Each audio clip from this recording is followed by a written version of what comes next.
샬롬. 우리 주 예수 그리스도의 은혜와 평안이 함께하기를 기도하고 또한 축복합니다. 내일 주일입니다. 주일을 기다리면서 토요일에 함께 묵상할 말씀은 데살로니가 전서 4장 9절로부터 12절 말씀입니다. 제가 말씀을 읽어봅니다. 형제 사랑에 관하여는 너희에게 쓸 것이 없음은 너희들 자신이 하나님의 가르치심을 받아 서로 사랑함이라. 너희가 온 마게도냐 모든 형제에 대하여 과연 이것을 행하도다.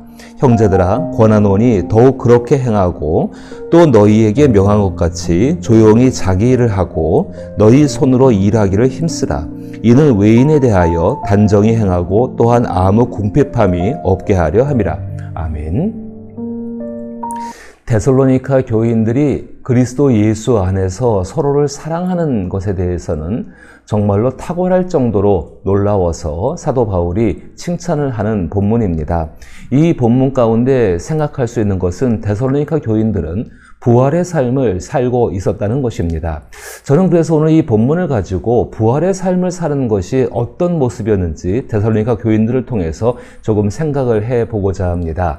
데살로니가 교회, 데살로니가 지역에 세워졌던 교인들의 모임이 바로 데살로니가 교회였습니다. 데살로니가 지역이라는 것은 그 로마의 마게도냐 지방의 수도이면서 상업적으로 번창하는 항구 도시였습니다. 또한 데살로니가는 그리스도 반도 북부를 동서로 연결하는 간선도로인 에그나티아 도로와 항구를 통해 교육과 문화가 발전돼 있는 그 지역이었습니다. 데살로니가 교회, 그 데살로니가 교회는 사도 바울이 2차 선교 여행 가운데에 신라와 함께 복음을 전함으로 말미암아 그 회당 가운데에서 유대인들이 먼저 변화되어지고, 그리고 그 유대인들이 복음을 받은 유대인들이 이방인들을 변화시킴으로 말미암아 복음을 믿게 함으로 말미암아 세워졌던 교회이고, 그 교회는 함께 그 지역에서 모여서 함께 하나님 말씀, 복음을 따라 살아가고자 애를 썼던 교회가 바로 그 데살로니가 교회라고 말씀을 드릴 수 있습니다. 그런데 이 데살로니가 교회 가운데는 몇 가지 특징이 있습니다. 그 특징은 첫 번째가 유대적인 전통을 중시했다. 왜 그럴 수밖에 없었던 것은 그들이 복음 안에서 사는 방법들을 몰랐기 때문에 당연히 처음에는 유대적인 전통에 따라서 그들은 신앙생활을 했던 것입니다. 두 번째는 그 당시 데살로니가 지역 가운데 경제적인 어떤 것들을 장악하고 있던 사람들은 유대인들이었습니다. 그러다 보니까는 경제적으로 종속되어져 있는 사람들이 이 교회 가운데 많이 모였다. 또 한 가지는 이방인들입니다. 이방인들이 그 지역에 많이 살다 보니까는 그 이방인들의 문화가 유대인들도 사실은 그 지역 가운데 소수일 수밖에 없었습니다. 이방인들의 문화가 이 교회 가운데 또 많이 있었다. 그런데 이런 모습들이 현대의 교회 같지 않습니까? 어떤 그 전통을 통해서 율법을 지키고자 하는 것들, 또 경제적으로 교회가 경제적인 문제에 종속되어져 있는 것들, 또 그리고 이방인의 문화에 대해서 그것 가운데에 완전히 결별하지 못하는 그런 모습들, 현대 종교 같습니다. 그런데 이런 사회 가운데에서 있었던 데살로니가 교인들은 부활의 삶을 살고 있었다는 것입니다. 그 부활의 삶을 살아갈 수 있었던 것이 참 우리 가운데 많은 경종을 울려주고 현대 교회 가운데에 깊이 있게 이 데살로니가 전서를 가지고서 생각을 해보아야 한다는 것입니다. 분명히 교회 안에 있는 전통, 그리고 경제적인 문제, 그리고 문화의 문제는 쉽게 해결되는 것은 아닙니다. 하지만 그것이 부활의 삶을 사는데 절대적인 요소가 될 수 없다는 것도 분명히 우리는 기억을 해야 합니다. 특별히 오늘 여기 보게 되면은 9절 말씀에 형제 사랑에 관하여는 너희에게 쓸 것이 없음은 이렇게 이야기하고 있습니다. 완벽하다는 것이죠. 그거면 충분히 하나님께서 인정하실 수 있다는 것입니다. 자, 부활의 삶이 뭘까요? 하나님과 함께 살아가는 삶입니다. 하나님과 함께 살아가는 삶, 그 하나님과 함께 살아가는 삶에 대한 느낌과 생각을 가지고서 하나님 말씀을 따라서 그 느낌과 생각이 바탕이 되어져서 그것을 가지고서 자기의 실제적인 삶을 사는 것입니다.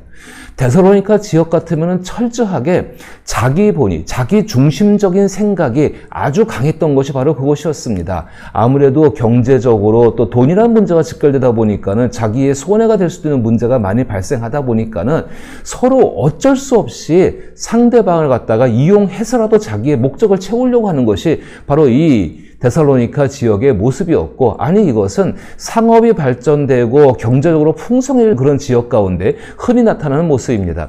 경제적으로 풍성해지게 되면 당연히 쾌락주의적인 것을 쫓아갈 수밖에 없습니다. 뭔가 자극적인 것을 쫓아가서 그것을 얻으려고 하고, 그것 가운데 성공이라는 것과 그것 가운데에서 번영이라는 것에 참 초점을 맞출 수밖에 없습니다.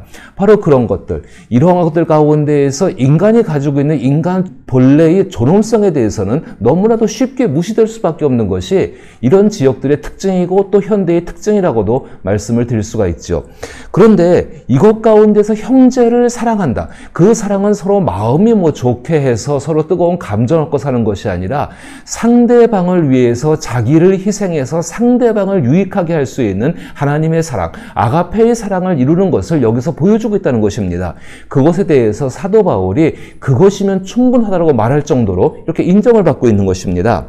그리고 한 걸음 더 나가서 너희들 자신이 하나님의 가르침을 받아 서로 사랑함이라. 너희가 온 마게도냐 모든 형제에 대하여 과연 이것을 행하도다. 형제들아 권하노니 더욱 그렇게 행하고, 또 너희에게 명한 것 같이 조용히 자기 일을 하고 너희 손으로 일하기를 힘쓰라. 이는 외인에 대하여 단정히 행하고 또한 아무 궁핍함이 없게 하려 함이라.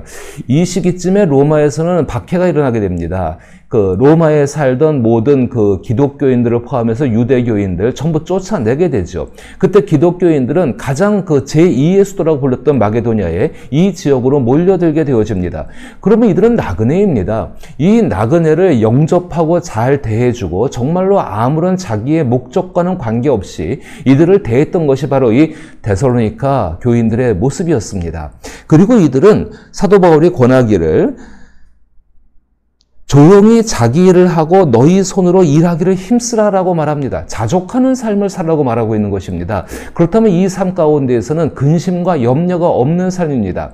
자기 일에 열심으로 행함으로 말미암아서 그 일 가운데 하나님께서 복을 주시고 그 일들이 잘됨으로 말미암아 굳이 유대인들이라든지 아니면은 이방 문화를 따라가지 않아도 충분히 하나님의 은혜 가운데에서 만족한 삶을 살 수 있는 것, 바로 그 삶의 모습의 원동력이 어디 있는가? 부활을 얻었다라는 느낌 가운데 있다라는 것입니다. 자, 보십시오.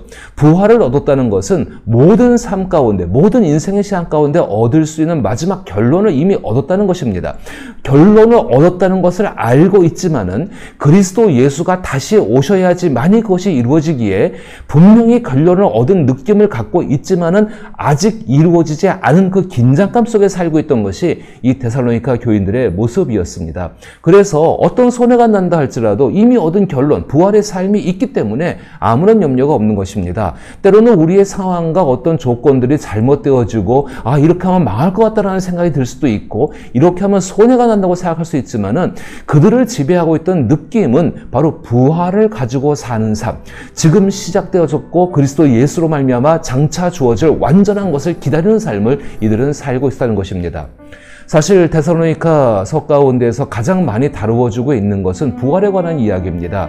죽은 자가 다시 어떻게 될 것인가에 대한 이야기를 가장 많이 다루고 있습니다. 그 말 가운데는 어떤 의미가 있는가? 그만큼 그들의 삶이 힘들었다는 것, 죽음을 직면하는 삶, 언제 죽을지 언제 망할지 모르는 삶을 살고 있던 것이 바로 이 데살로니가 교인들의 모습이었습니다.